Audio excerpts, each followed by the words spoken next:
बहुत समय पहले की बात है। उत्तर भारत के एक छोटे से गांव धनापुर में लोग बहुत शांतिपूर्वक रहते थे। गांव हरा भरा था, लोग मेहनती थे। गांव के लोग आपस में बात करते हैं कि गांव के पुराने कुएं में एक चुड़ैल रहती है जो हर अमावस की रात किसी इंसान की आत्मा चुरा लेती है। कुएं में चुड़ैल है, ये बात पूरे गांव में फैली हुई थी।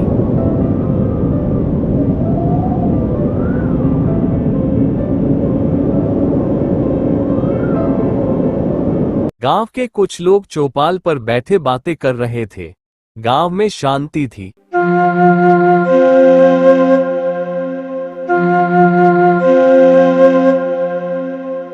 तभी गांव का एक लड़का नीरज भागता हुआ आया।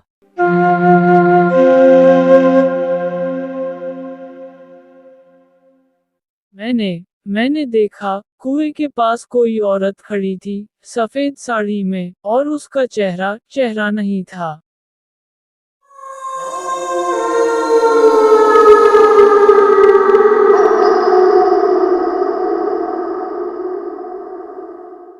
नीरज, क्या तुम सच बोल रहे हो?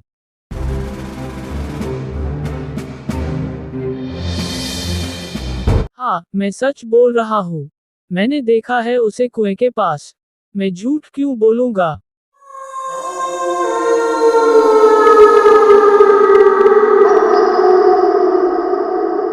अगर ये सब सच है, तो गांव पर बड़ा संकट आने वाला है। इसके बारे में सभी गांव वालों को बताना होगा, और दादी सियाही अब हमारी मदद कर सकती हैं। ये खबर पूरे गांव में आग की तरह फैल गई। पूरे गांव में डर का माहौल था। रात होते ही पूरे गांव में सन्नाटा छा गया।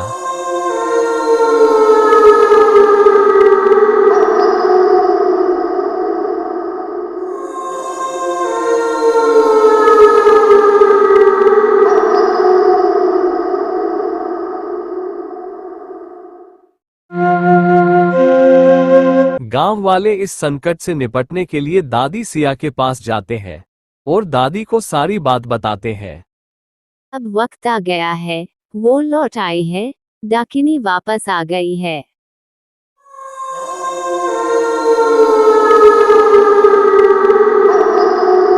गांव के 3 समझदार और जिज्ञासु बच्चे राजू, बबलू और छोटू डाकिनी की बात सुनकर परेशान थे। यार, नीरज ने जिसे देखा, क्या वो सच में डाकिनी है? हाँ, मुझे भी लगता है कि वो डाकनी ही है। पूरा गांव डरा हुआ है। हमें कुछ करना होगा। इस डाकिनी की सच्चाई का पता लगाना पड़ेगा। क्यों ना हम उस पुराने कुएं के पास जाकर देखें कि क्या है वहां। तीनों दोस्तों ने अगली रात को उस कुएं के पास जाने का प्लान बनाया।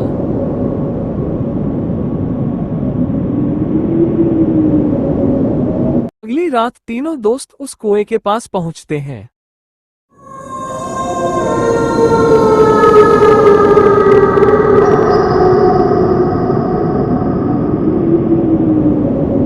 हाँ, तो कोई भी नहीं है, सब कुछ तो नॉर्मल है। जरूर नीरज को कोई गलत फहमी हो गई होगी। कौन हो तुम? यहाँ क्या लेने आए हो?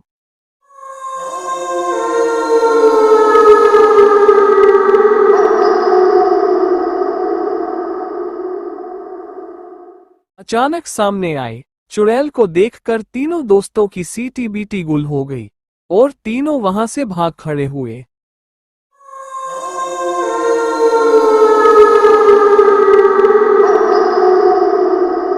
अगली सुबह दादी सिया गांव वालों को लेकर कुएं के पास जाती है।